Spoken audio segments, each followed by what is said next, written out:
ഓം ശ്രീനാരായണ പരമഗുരവേ നമഃ. സുപ്രഭാതം.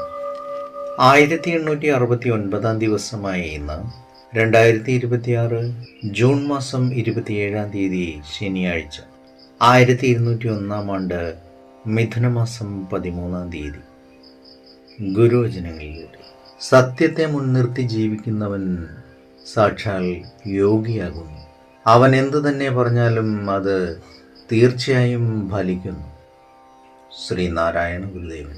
ശ്രീ നടരാജ ഗുരു എഴുതിയ ഗുരുവിൽ എന്ന പുസ്തകത്തിൽ ലക്ഷ്യവും മാർഗവും എന്ന ദ്വൈതം എന്ന് വിവരിക്കുന്നതിൻ്റെ 35 ഭാഗമാണ് ഇന്ന് അവതരിപ്പിക്കുന്നത്. ഈ വിഭജനരേഖ വ്യക്തമായി കാണാത്ത ആരെയും പണ്ഡിതനെന്ന നിലയിൽ ഭാരതത്തിൽ ബഹുമാനിക്കാറില്ല.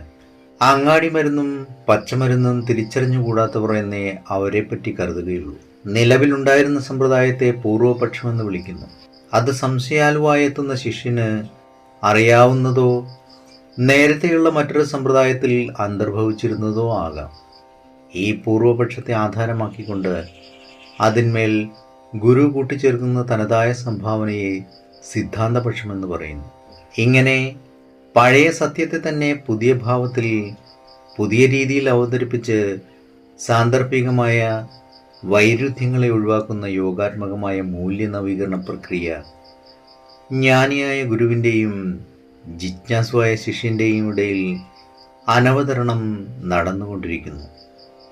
ഏവർക്കും നന്മ നിറഞ്ഞൊരു സുദിനമായിരിക്കട്ടെ എന്ന് ആശംസിച്ചുകൊണ്ട് നിർത്തുന്നു. നന്ദി, നമസ്കാരം. ഗുരുധർമ്മം ജയിക്കട്ടെ. ശബ്ദം നൽകിയത് സുജീഷ് മഹേശ്വരി.